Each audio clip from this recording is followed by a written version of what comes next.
మంచిరేవుల్లో ఓంకారేశ్వర స్వామి ఆలయ పనులకు శంకుస్థాపన కార్యక్రమంలో సీఎం రేవంత్ రెడ్డి మాట్లాడుతున్నారు. లైవ్ లో చూద్దాం.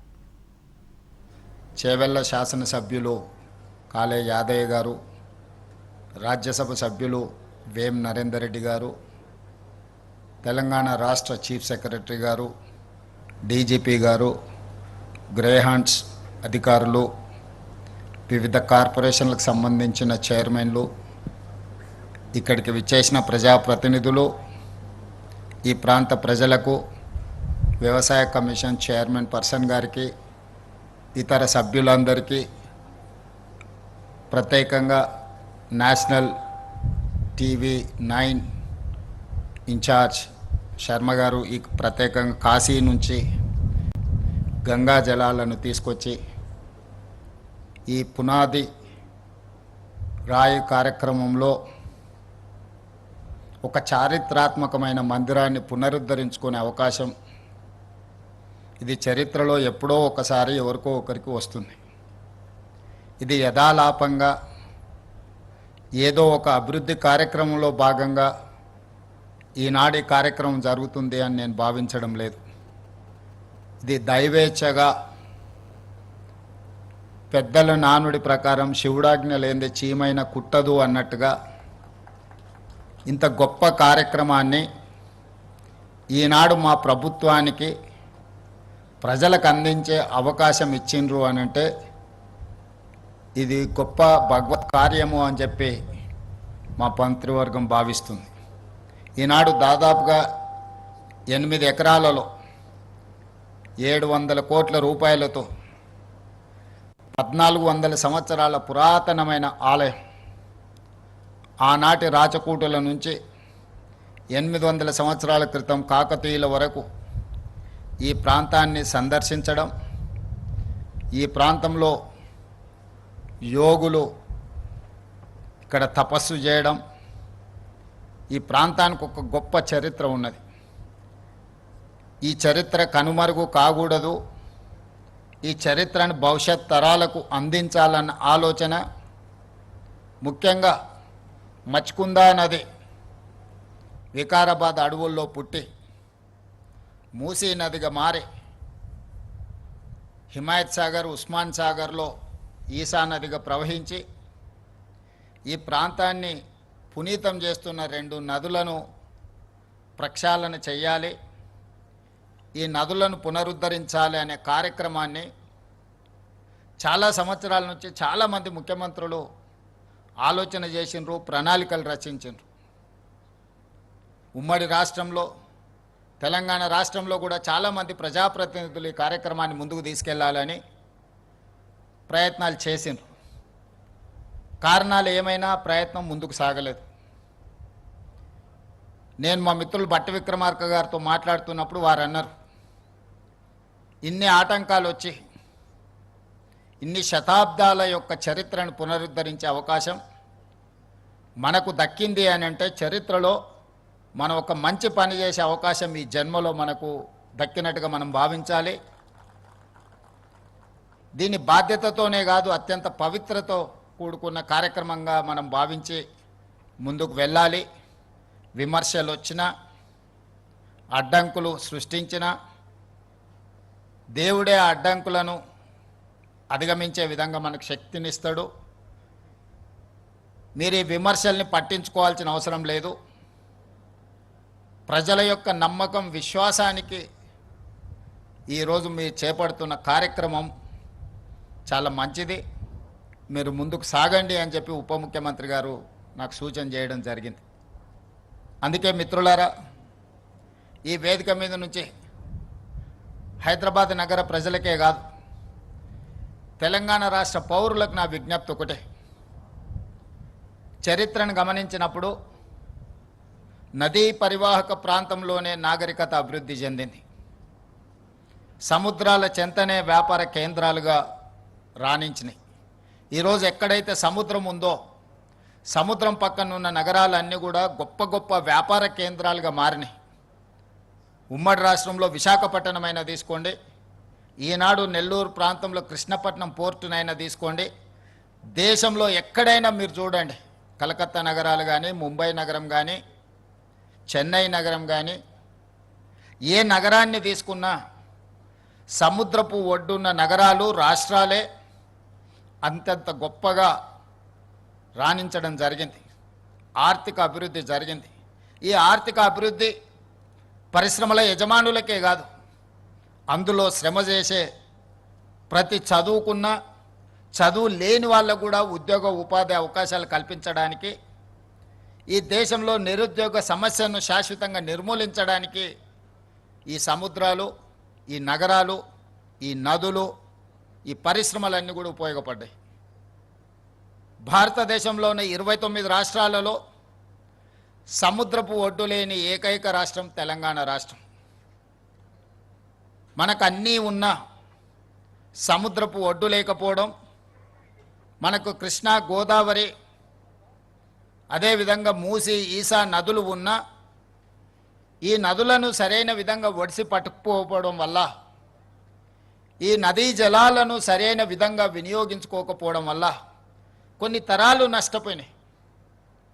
వీటిని వినియోగించకపోతే పర్వాలేదు, కానీ వీటిని కలుషితం చేసి కాలుష్యం వెదజల్లే పరిశ్రమలుగా ఈ నదులను మనం తయారు చేసినాం. ఇది ప్రకృతి వల్ల జరిగింది కాదు, ఇది ప్రజల వల్ల జరిగిన తప్పిదం, ఇది మానవ తప్పిదం. ఈ మానవ తప్పిదాన్ని తెలిసో తెలియకనో, ఆనాడు పరిస్థితులు లేకనో ఈ తప్పిదాలకు పాల్పడడం వల్ల గొప్ప చరిత్ర కలిగిన హైదరాబాదు నగరమే కనుమరుగయ్యే పరిస్థితులు ఈనాడు దాపురించినాయి. దీనికి ఉదాహరణే ఢిల్లీ నగరం. ఢిల్లీ రాజకీయ కేంద్రం. ప్రధానమంత్రి, రాష్ట్రపతి, పార్లమెంటు భవనాల నుంచి సుప్రీంకోర్టు వరకు పెద్ద పెద్ద విద్యా సంస్థలు, పెద్ద పెద్ద విదేశీ పెట్టుబడులు వచ్చిన ఢిల్లీ నగరం ఈరోజు ఆ నగరం వెదజల్లుతున్న కాలుష్యం వల్ల ఈరోజు ఆ నగరంలో జనజీవనం స్తంభించింది. వాహనాలను ప్రభుత్వమే నిలిపేసింది, పాఠశాలలను ప్రభుత్వమే బంద్ పెడుతుంది, ప్రభుత్వ కార్యాలయాలనే ప్రభుత్వం సెలవులు ప్రకటిస్తుంది, పార్లమెంటు కూడా సెలవులు ప్రకటించవలసిన పరిస్థితి వచ్చింది.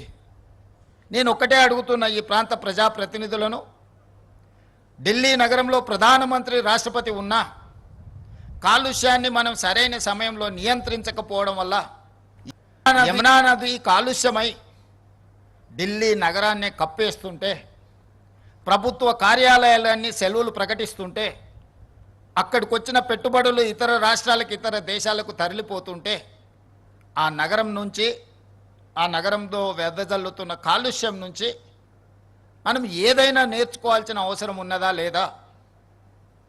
ఈరోజు తాత్కాలికమైన రాజకీయ ప్రయోజనాల కోసము, భవిష్యత్ తరాల కోసం చేస్తున్న అభివృద్ధి, నిలబెడుతున్న సంస్కృతిని అడ్డుకోవడము ఏ సంస్కృతికి ఇది తార్కణం అని చెప్పి నేను అడగదలుచుకున్నా.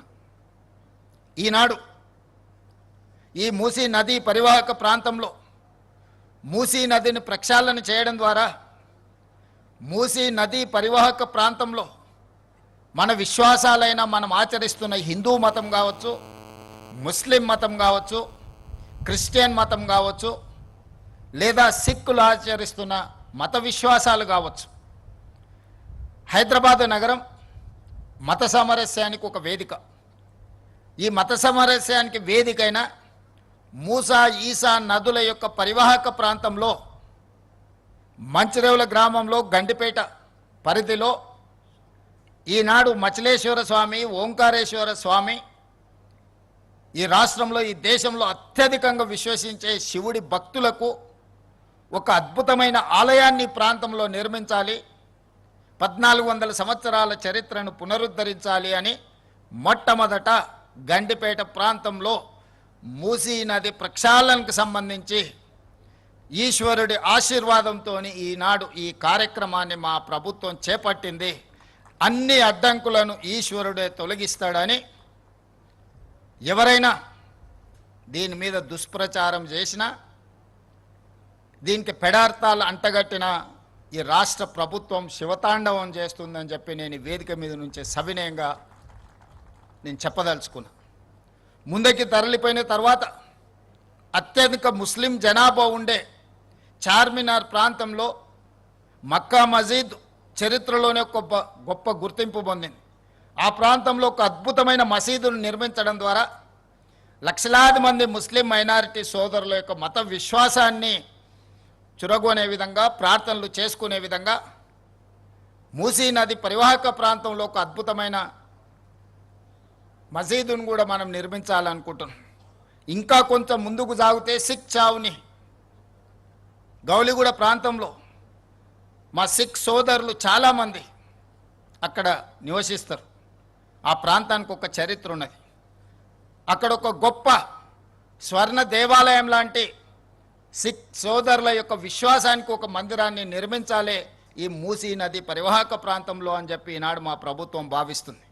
అలా ముందుకెళ్ళిన తర్వాత ఉప్పల్ నాగోల్ ప్రాంతంలో ఒక అద్భుతమైన చర్చ్ను మెదక్లో 100 సంవత్సరాల క్రితం, అంతకంటే ముందే కరువు వచ్చినప్పుడు ఒక అద్భుతమైన చర్చిని ఆ ప్రాంత ప్రజలకు జీవనోపాధి కల్పించడానికి, ఆకలి తీర్చడానికి ఆనాడు ఒక అద్భుతమైన చర్చ్ను నిర్మించడం జరిగింది.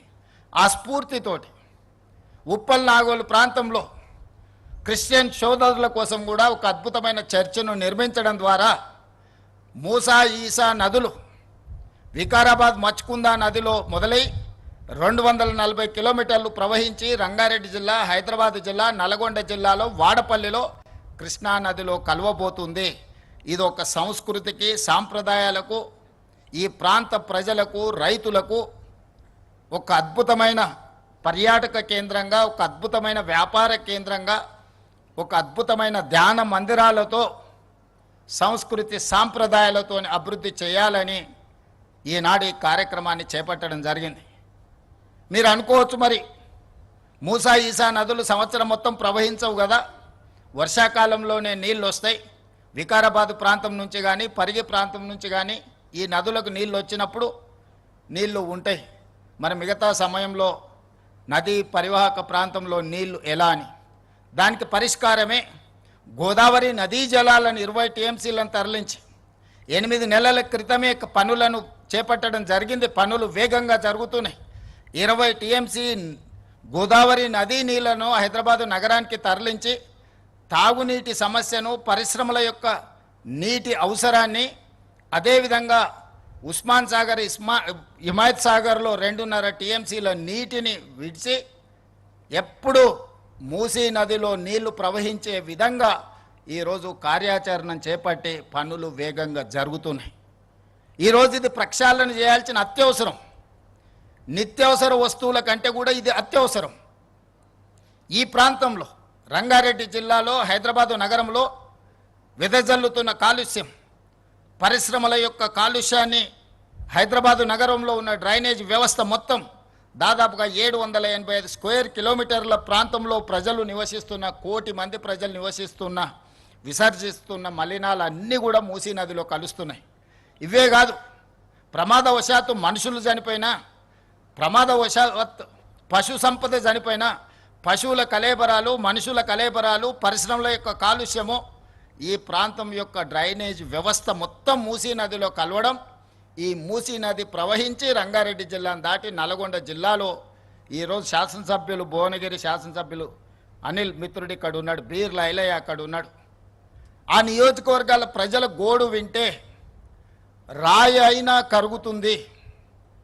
రాయి కంటే కఠిన హృదయులు ఎవడైనా ఉంటే మాత్రం వాళ్ళకు ఆ ప్రజల కష్టాలు తెలియవు. ఈ కాలుష్యం వల్ల ప్రాంతంలో వ్యవసాయంలో పండించిన పంటలు ఎవ్వరూ తినలేని పరిస్థితి వచ్చినాయి. వాళ్ళు పండించింది ఎక్కడో అమ్ముకొని అగ్గుకు సగ్గుకు ఇతర ప్రాంతాలలో పండించిన వ్యవసాయ ఉత్పత్తులను ఈరోజు తినే పరిస్థితి. నూతనంగా పెళ్ళైన కొడుకు కోడళ్ళ నా ప్రాంతంలో ఉంటే పుట్టబోయే పిల్లలు ఈ కాలుష్యంతో కూడుకున్న నీళ్లను తాగి, ఈ కాలుష్యంతో కూడుకున్న పంటలను తినడం ద్వారా పిల్లలకి ఎక్కడ లేని జబ్బులు వస్తున్నాయని నూతనంగా పెళ్ళిళ్ళైతే ఆ గ్రామాల నుంచి పట్టణానికో ఇతర ప్రాంతాలకో యువ దంపతులను తరలి వెళ్ళే విధంగా తల్లిదండ్రులు ప్రోత్సహిస్తున్నారు. పుట్టిన ఊర్లో పెంచి పెద్ద చేసిన తల్లిదండ్రుల చెంతన ఉండలేని పరిస్థితి ఈరోజు నల్గొండ జిల్లాకు వచ్చింది.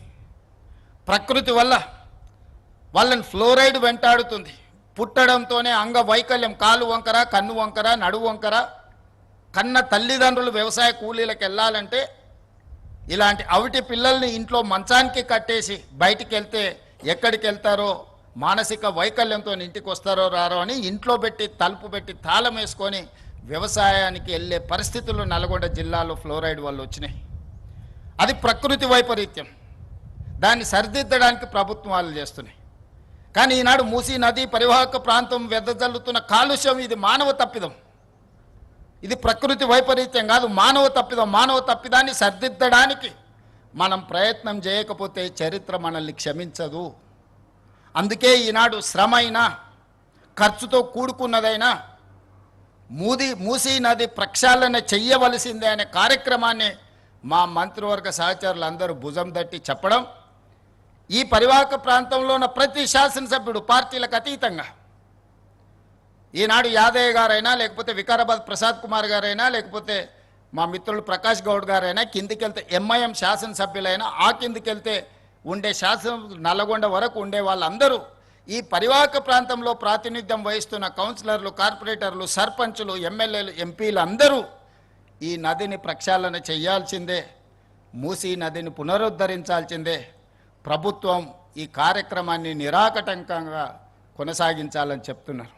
కొద్దిమంది స్వార్థ ప్రయోజనం ఉన్నవాళ్ళు రాజకీయ ప్రయోజనాన్ని ఆశించి మేము చెయ్యలేని పని మీరు ఎవ్వరూ చెయ్యొద్దు అని, మీరు చేస్తే మీకు మంచి పేరు వస్తుంది, మేము చేయలేదు కాబట్టి మీరు చేయవద్దని ఒక అక్క ఈ ప్రాంతం నుంచి 45 సంవత్సరాల కుటుంబం 100% రాజకీయ ప్రయోజనం పొందినారు, అన్ని పదవులు అనుభవించారు. ఈ ప్రజలు ఇవ్వందే లేదా అక్కకు. ఇవాళ అక్క కొడుకు నేషనల్ గ్రీన్ ట్రిబ్యునల్లో ఈ పనిని ఆపమని కేసేసిండు.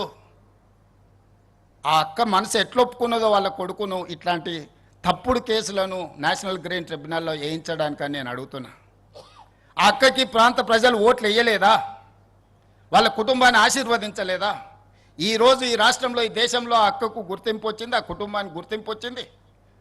ఇవాళ ప్రజాప్రతినిధులుగా, మంత్రులుగా పదవులు అనుభవించిండ్రంటే ఈ ప్రాంత ప్రజల ఆశీర్వాదం లేదా? ఈ ప్రాంత ప్రజల ఆకాంక్షలకు వ్యతిరేకంగా, ఈ ప్రాంత అభివృద్ధిని అడ్డుకోవడానికి నీ కన్న కొడుకే ఎన్జిటిలో కేసేస్తుంటే ప్రజాప్రతినిధిగా మీరు కొనసాగడానికి అర్హత ఉందా అని చెప్పి నేను ఆ అక్కని సందర్భంగా అడగదలుచుకున్నా. ఒకప్పుడు నాకు కూడా చాలా దగ్గర, ఆనాడు ఇట్లా లేకుండే. మరి ఈనాడు అట్లా తయారవ్వడానికి కారణం ఏందో నాకైతే తెలియదు. మంచి చెడు రెండు ఉంటాయి. మన సహవాస దోషం వల్ల మంచి వాళ్ళతో ఉంటే మంచిగా ఉంటాం, చెడు స్నేహం చేస్తే చెడిపోతారని పెద్దలు చెప్పారు. మంచి వాళ్ళని 10 రూపాయలు ఇచ్చి దగ్గరికి తెచ్చుకోవాలి, చెడు వాళ్ళు ఉంటే 10 రూపాయలు ఇచ్చి వాళ్ళ స్నేహాన్ని విడిపించుకోవాలని పెద్దలు చెప్పారు. ఈ చిన్న సూత్రం ఆ అక్కకు అర్థం కావడం లేదా అని నేను అడుగుతున్నా. అందుకే ఈ వేదిక మీద నుంచి అక్కగారికి సవినయంగా విజ్ఞప్తి చేస్తున్నా. ఈ ప్రాజెక్టును అడ్డుకోవడానికి నీ పుత్రరత్నం వేసిన ఎన్జిటి కేసును తక్షణమే ఉపసంహరించుకోండి, లేకపోతే ఈ ప్రాంత ప్రజలు మీ కుటుంబాన్ని సామాజిక బహిష్కరణ చేసే పరిస్థితి వస్తుంది, అంత దూరం రానియొద్దు అని చెప్పి నేను వారికి సూచన చేస్తున్నా. వారి వెనకాల ముసుగు దొడుక్కొని దాక్కున్న వాళ్ళకు కూడా నేను చెప్తున్నా, మీ వల్ల కాని పనులు చాలా మేము చేస్తున్నాం. మీరు ఇట్లనే ఉంటే ఆ హోదా కూడా మిగలదు. ఇలాంటి చిల్లర మల్లర ప్రయత్నాలని మానేయమని ఆ వెనకాల దాచుకొని ముసుగు దొడుక్కొని మూసి అభివృద్ధి కార్యక్రమాన్ని అడ్డుకుంటున్న వాళ్ళకు కూడా నేను సూచన చేస్తున్నా. ఇది రాజకీయ వేదిక కాదు, కానీ ఈ ప్రాజెక్టుకు సంబంధించిన అంశం కాబట్టి ఈ వేదిక మీద నుంచి నేను ప్రస్తావిస్తున్నా. ఏది ఏమైనా 600 అయినా అక్కడి సూర్యుడు ఇక్కడ మొలిసిన ఈ ప్రాజెక్టు చేసి తీరుతాము. ఇది మా దీక్ష, ఇది మా శివ దీక్ష. రామప్ప మందిరం ఆనాడు పనులు మొదలుపెట్టినప్పుడు అక్కడ దర్శనం చేసుకొని రుద్రదేవుడు నిర్మించిన రామప్ప ఆలయంలో మొక్కుకొని బయలుదేరినాం.